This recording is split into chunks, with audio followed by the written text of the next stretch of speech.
Hello, I'm Dr. Mahua. Today we will be doing a new discussion and the labor market new discussion which we have gotten today in planned, and that is the market demand curve. That is something which we will be doing, and the point is that how in the factor market the market demand curve is determined. This is really very interesting because it might be two things. Because if the labor markets in the labor market the wages has changed, it might be sometime like this, that one single firm has only increased the labor and increased the labor employment in its firm, and it has not influenced the other industry. It might be one case, or it might be something like that all the firms have increased their employment because the labor has become cheaper, and so automatically it will be influencing the prices in the output market, and so the prices will become cheaper of the good, and so that will be so that's why when we move from firm to industry, it's a very interesting thing, a very dynamic model we can have.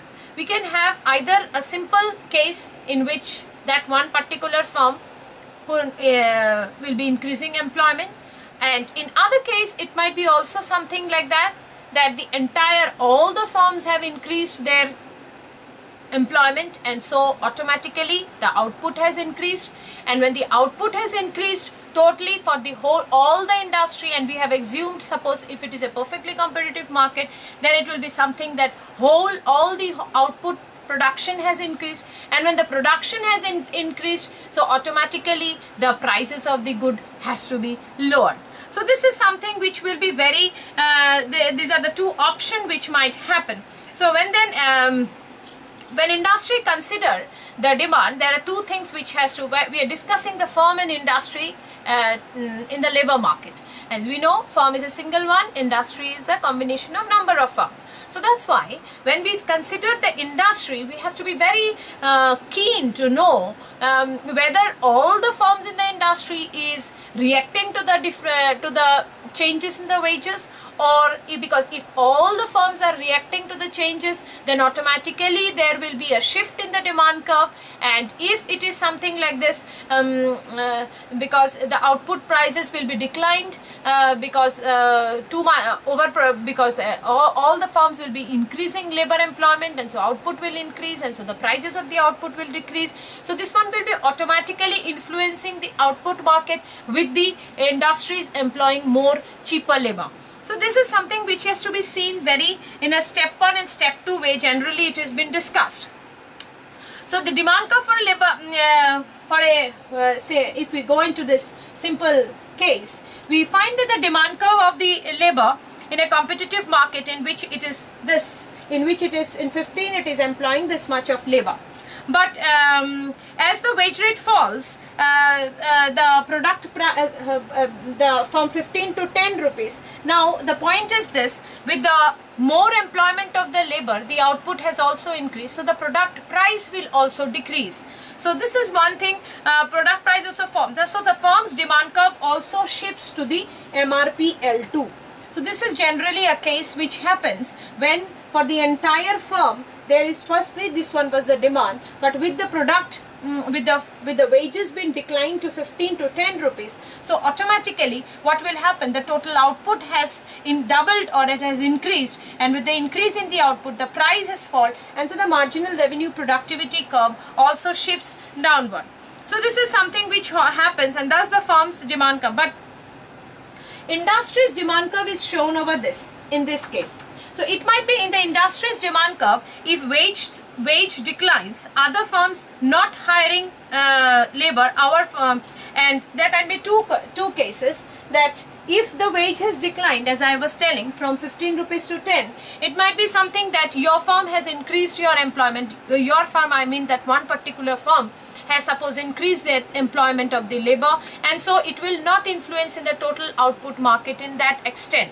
So that in that case the total output share will not increase. So this can be one case. But if wage declines for all firms, and industry as a whole increases the employment of the labor, increases the output, increases the hiring of the labor because it is becoming cheaper, so automatically the output will become increased, and so the price of the commodity will decline.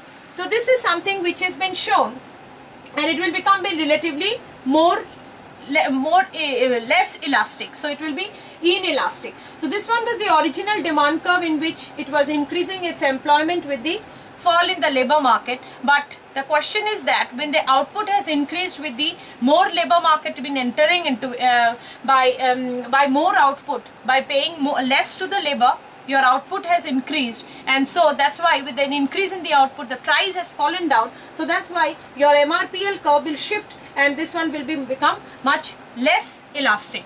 So that's why it is said that it is more inelastic. We can say that less elastic, or it is more inelastic than the demand curve that would have obtained if the product price were assumed to be unchanged. This is the one in which we can consider that if the product price would not have changed for only one firm's reaction to the decline in the labor wage rate, or decline in the wage rate of the labor market, then it would have been the same MRPL curve.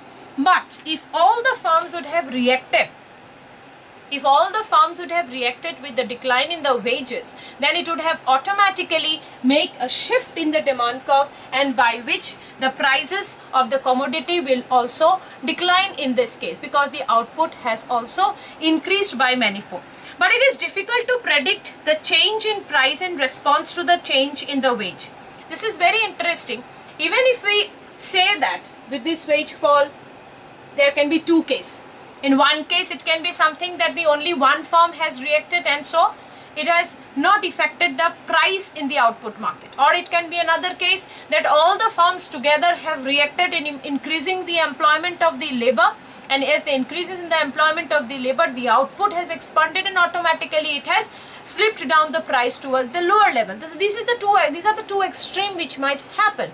But the question is this, which is very difficult to predict. It is difficult to predict the change in price in response to the change in wage, as each firm is likely to have their own strategic decisions. You just cannot predict that what exactly all the firms will be doing with the changes in the wages. If they have got their own strategic decision, so it is very difficult to predict the change in price in response to the change in wage, as each firm is likely to be pricing strategically, then taking price as given. So this is something which the price which is already in the market, considering the strategic decisions they take. So we can't predict exactly the changes in the wages, how much there will be changes in the prices in the output market. So this is something which we have discussed today on firm and industry.